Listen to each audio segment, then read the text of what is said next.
SDM और उन्होंने video और लेखपाल बहुत हल्का का नाम बढ़ाई पे जनरल के, तो हम सस्पेंड कर देते।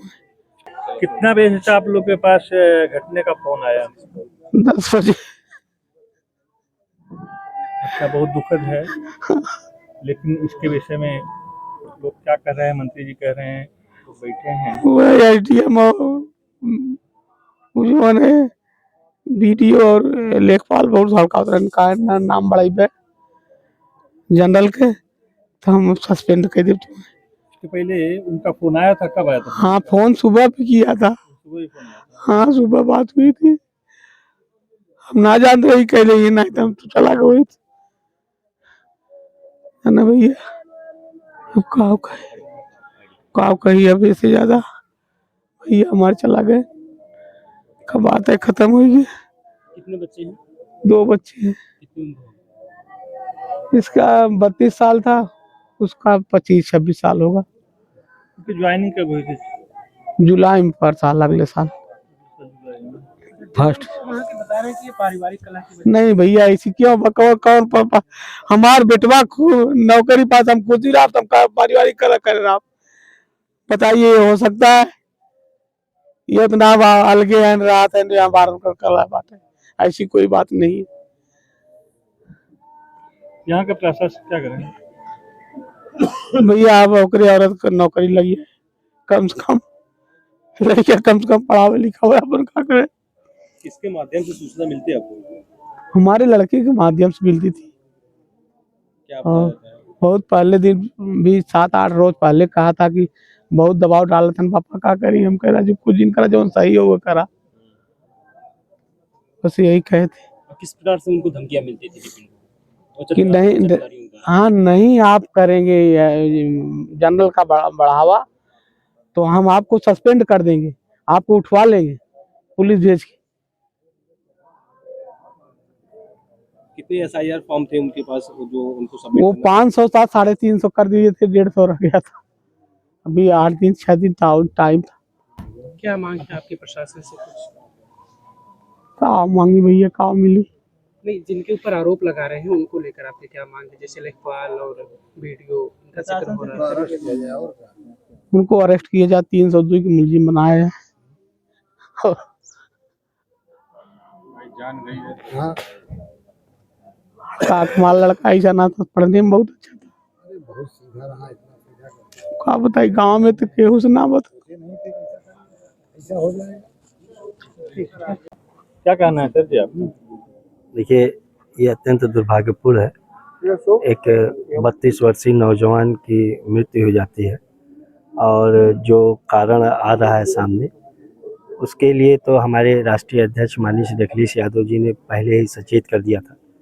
कई बार चुनाव आयोग से मांग की थी कि ये जो एसआईआर की प्रक्रिया है इसे कम से कम 3 महीने का समय अवधि दिया जाना चाहिए, लेकिन सरकार न जाने क्यों ये आनन फानन में कराने चाहती है, जबकि अभी चुनाव काफ़ी दूर है और 1 महीने के अंदर सारी प्रक्रिया को पूरा करना चाहती थी, जिस कारण अनावश्यक दबाव भी लोग के ऊपर बनाया जा रहा था।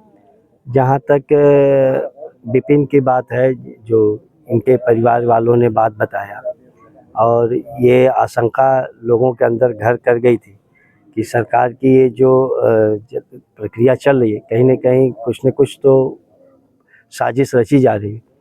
तो जैसा उसके परिवारजनों का कहना है कि उसके ऊपर दबाव बनाया जा रहा था वहाँ के एसडीएम, वहाँ के वीडियो लेखपाल के द्वारा कि जनरल वोट बढ़ाओ और ओबीसी एससी वोट काटो, नहीं तो तुम्हारे खिलाफ एफआईआर किया जाएगा और तुम्हें परेशान किया जाएगा। इस दबाव, अनैतिक दबाव के कारण वो आत्महत्या जैसा कदम अपनाया, जहर खा लिया। और दुखद बात तो यह है कि जो परिवार की मांग है, सब यही चाहते हैं कि कम से कम उसने जो वीडियो में बोला है कि 3 अधिकारियों का जो नाम लिया है, एसडीएम, वीडियो और लेखपाल, इनके खिलाफ तुरंत एफआईआर किया जाना चाहिए। दूसरी बहुत ही संवेदनशील बात है कि इस अभी आपने सवाल भी पूछा था कि इस सारी चीज़ें आने के बाद वहाँ जो गोंडा की डीएम है उन्होंने कहा कि वो पारिवारिक कारण आत्महत्या किया। ये गलत है। कम से कम जो संवैधानिक पदों पे बैठे हुए लोग हैं उनको ये सोचना चाहिए। ज़रूर उनके तबादले, उनको सारी चीज़ें सरकार कर रही है, लेकिन उनको देश की जनता की सेवा के लिए रखा गया है। और अगर नागरिकों की जो है इस तरीके से मौत होने लगे तो उसके सोचना चाहिए प्रशासन में जो बैठे लोग हैं और उसके जो परिवार वाले हैं। हम लोग ये मांग करेंगे कि सरकार को कम से कम जो उसकी विधवा पत्नी है उसके सामने एक लंबा जीवन है, कठिन जीवन है, बच्चे की परवरिश करनी है, कम से कम उन्हें एक सरकारी नौकरी दिया जाए, 1 करोड़ रुपए का मुआवजा दिया जाए और जो भी जिम्मेदार अधिकारी उनके खिलाफ FIR दर्ज किया जाए। ये हम सब लोगों की मांग है। 4 BLO का और आया है, 4 BLO और जगह से आत्महत्या कर चुके हैं। इसके बारे में आप पार्टी के पदाधिकारी हैं, उस हैसियत से क्या कहना चाहेंगे? देखिए 4 BLO ही नहीं, हमारे समझ से ये आंकड़ा बहुत ज़्यादा है पूरे SIR में। और उसमें जो सबसे बड़ा कारण आ रहा है वो यही है कि कम समय के कारण दबाव बनाया जा रहा है और गलत दबाव बनाया जा रहा है। देखिए जो अच्छे लोग हैं, जो भारत के संविधान को मानने वाले लोग हैं, जो कानून में विश्वास रखने वाले लोग हैं, वो अपने संवैधानिक अधिकार का उपयोग करते हुए जो सही है वो करना चाहते हैं। सरकार और सत्ताधारी दल के लोग और तमाम प्रशासन के लोग उनके ऊपर गलत काम करने के लिए दबाव बना रहे हैं, जिस कारण से वो लोग दबाव में आ रहे हैं और ऐसे कदम उठाने के लिए आप सोच सकते हैं कि अगर आदमी अपने मृत्यु के बारे में सोच रहा हो, आत्महत्या जैसा कदम उठा रहा हो, तो उनके दिल पे क्या गुजर रही है, वो इतना आसान नहीं है। ये हाँ, ये जो पढ़े लिखे बच्चे हैं, सरकारी नौकरी करने वाले लोग, कोई आम लोग नहीं है, कोई गरीब लोग नहीं है, लेकिन अगर ऐसे लोग जो पढ़े लिखे लोग हैं और आत्महत्या जैसा कदम अपना रहे हैं तो इसके ऊपर कम से कम सरकार को ध्यान रखना चाहिए। और मैं तो आप लोगों के माध्यम से DM गोंडा के खिलाफ भी कानूनी कार्रवाई की मांग करता हूँ।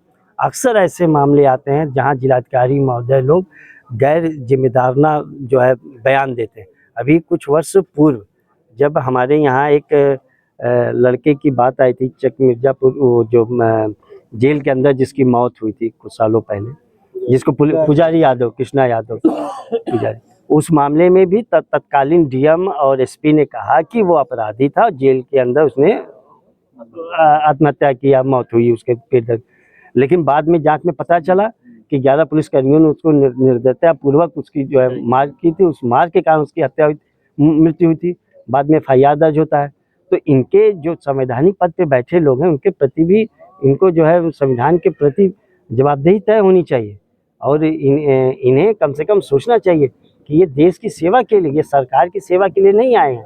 ये अगर आए हैं, ये देश के संविधान की कसम खा के आते हैं और देश की जनता की सेवा करने के लिए आते हैं। लेकिन अगर हमारे लोग कष्ट में हैं तो इस बारे में इनके ऊपर जो जरूर कार्रवाई करनी चाहिए।